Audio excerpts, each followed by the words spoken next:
Okay, so we're up to the shared reading video number 3. So the third one, where we're still focusing on that same learning intention, where we're learning to evaluate the ways in which spoken language is delivered for its purpose, audience, and context. Today's success criteria is a little bit different because we're going to have a focus today on being able to identify the similarities and differences, or comparing and contrasting how spoken texts are delivered, and thinking and understanding why they're delivered differently.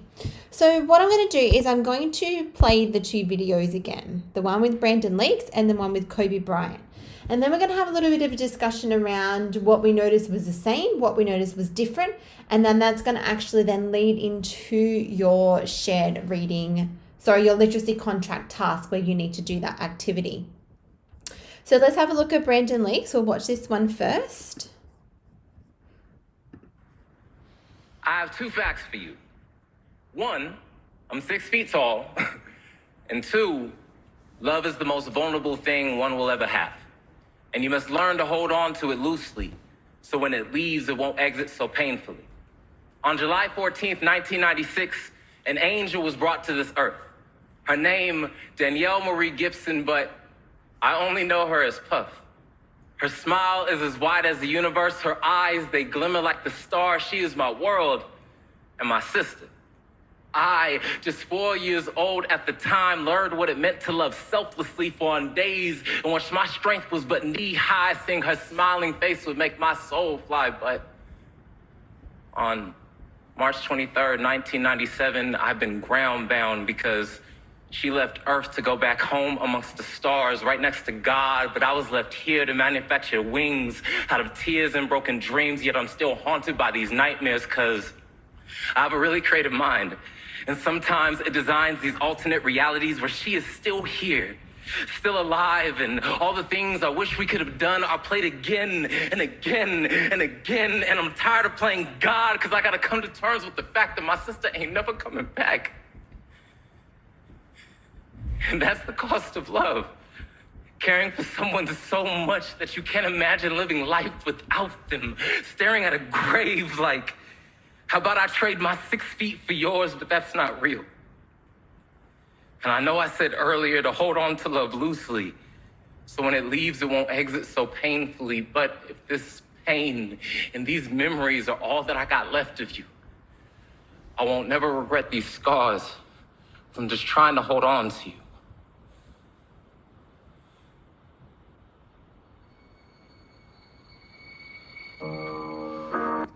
Okay, so that's Brandon's. Let's have now a look at Kobe.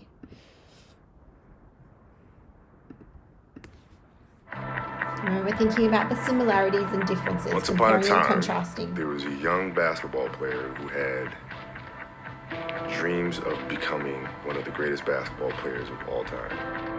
My name is Kobe Bryant. I'm 17 years old. With the hunger, the motivation, and the desire to be the best possible basketball player that I could be. He worked day and night, every day, for years and years and years and years and years. And as time went on, 20 years had passed, and he felt that he had accomplished all that he set out to accomplish.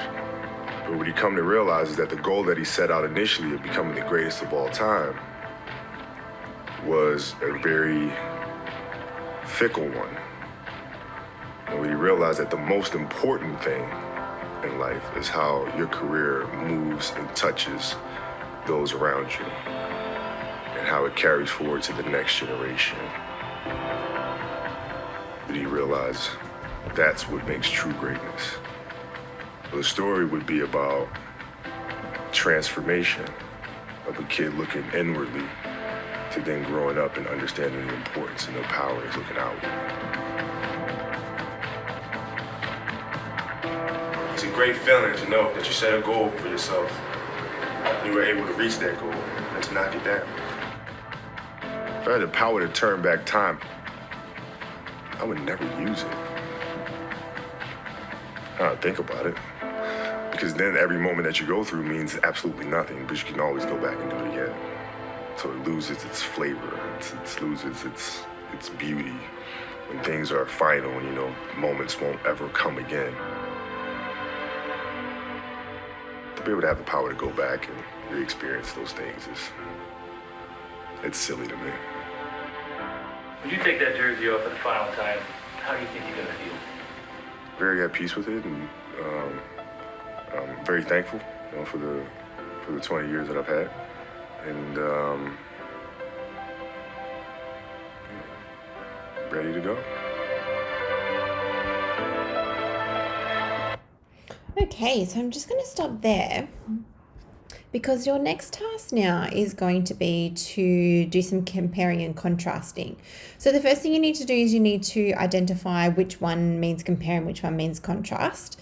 Then moving into the keywords, so you just need to drag which one it needs to go into. So is that a word to compare to show the similarities or to contrast to show the differences?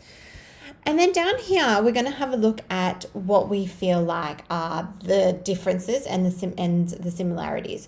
So the compare is the similarities here. The contrast is the differences. So when I think about the differences, well, I think that Brandon Lake was using his first person, okay? But Kobe Bryant was using third person to present his spoken text.